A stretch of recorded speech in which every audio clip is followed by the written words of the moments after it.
Salam, əziz və dəyərli dostlar. Hər birinizi uca Allahın salamı ilə salamlayıram.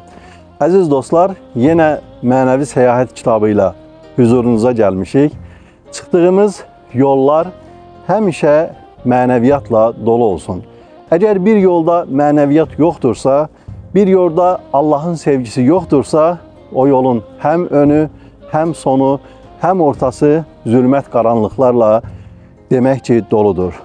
Bugün sizə söhbət açacağımız mövzu sirr içində sirdir insan. İnsan kimdir? Allahın yeryüzündəki xəlifəsi. Bəs insan xəlifə ola bildi mi?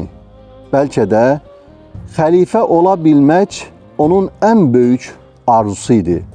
Amma nələrdəsə ilişib qaldı. Gəldiyi yeri unutdu.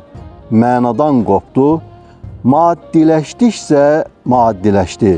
Nəticədə isə həqiqi hədəf və qayədən uzaq düşdü. Bəs kimdir insan?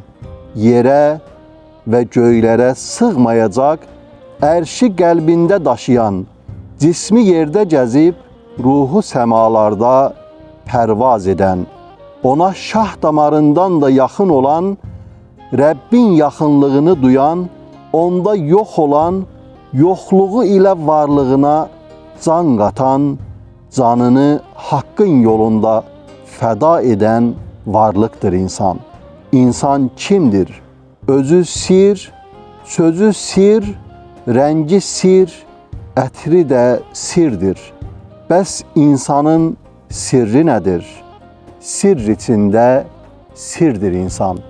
Əsl həqiqətdə İnsan yeryüzündə Rəbbimizin xəlifəsidir. İnsan yeryüzündə Rəbbimizin səlahiyyətli nümayəndəsidir. İnsan yeryüzündə Rəbbimizin istək və arzularını həyata keçirəcək bir varlıqdır. Amma insan həqiqətən də Rəbbimizin istəklərini, arzularını həyata keçirə bilirmi? Həqiqətən də insan sirr içərisində sirr ola bilirmi? İnsanın cismi torpaqdan, fizyoloji tərəfdən bir maddi varlıqdan ibarətdir. Amma digər tərəfdən insan bir ruh daşıyır. İnsan bir qəlb daşıyır ki, Allahın ərşi nə yerə, nə göylərə sığar, amma mömin bir qulun qəlbinə sığar. İnsan qəlbi ilə yanaşı bir də nəfs daşıyır.